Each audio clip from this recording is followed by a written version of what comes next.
everyone, Danny Webster here from PocketNow.com, and this is the hardware tour of the Samsung Galaxy S i9000. So the dimensions of the device are 2.5 inches across, with a height of 4.8 inches and a depth of 0.4 inches, so a very thin phone right here. That equates to 64.2 millimeters across, 122.4 millimeters in height, and 9.9 millimeters thick, so under a centimeter in thickness. So one of the very first phones to be under a centimeter in thickness. On the front of the device, we have the light sensor and proximity sensor. We also have the speaker for in-calls and the front-facing video camera. So in the event that the United States actually supports video calling, this phone will be ready. The entire screen is made out of glass, and around the edge of the device is this chrome bezel. On the bottom, we have these capacitive buttons. One is a menu button and the other is a back button, as well as the home button, but that one is not capacitive. I was pretty sure that this was going to be an optical trackball from the pictures of the internet, but after looking at some of the specs, I guess it is not, and of course playing with the device, it also is not.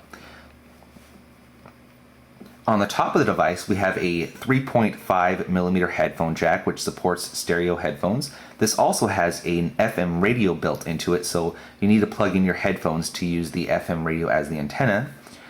We also have a micro USB slot here with a cover to prevent pocket lint, so all you have to do is slide this cover over, shove it in your pocket, and not have to worry about pocket lint getting inside that port. On this side of the device, we have a lanyard area.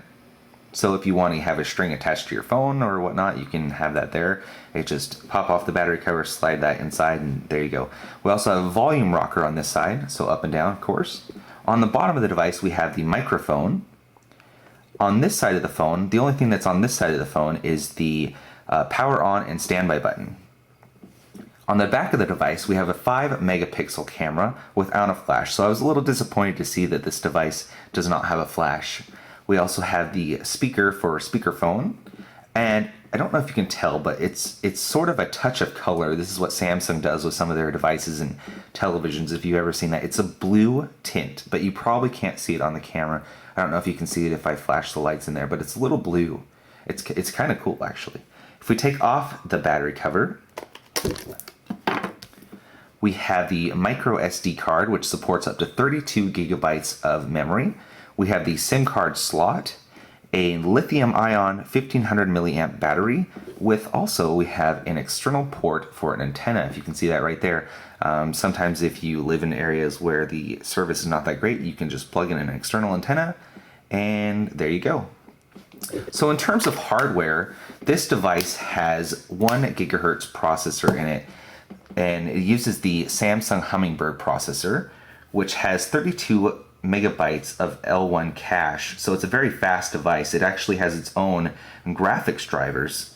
The screen is a 4-inch Super AMOLED with 24-bit abilities, and I can turn this screen on right here. Let's see. And you can see the screen quality is superb. I've never seen a screen this great before. I mean, the camera does not do it justice. Even outside in direct sunlight, the screen is just amazing. And it's 480 by 800 pixels. This is a quad-band GSM phone with UMTS in 1900, 900, and 2100, so it does work on AT&T's 3G network. And you can see that right up there. I have the HSDPA connected, and the HSDPA is 7.2, and the HSUPA is 5.76. This is the 8 gigabyte version. There is also a 16 gigabyte version available if you're able to find it. It does have 512 megabytes of RAM, so that's a great thing to have on a phone with this much power, is to have a large amount of RAM so that you can access that really quickly. So some other features of this phone is it has a capacitive multi-touch screen. It also has Bluetooth 3.0, and yes, you did hear me correctly, that's 3.0, not 2.0.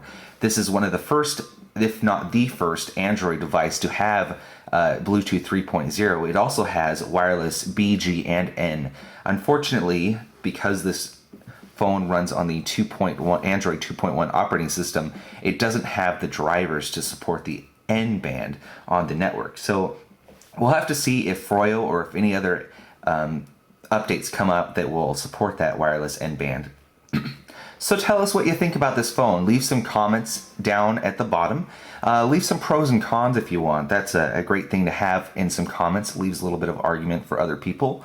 Also, if you liked the video, make sure you give it a thumbs up. And this is the hardware tour of the Samsung Galaxy S i9000. Thanks for watching.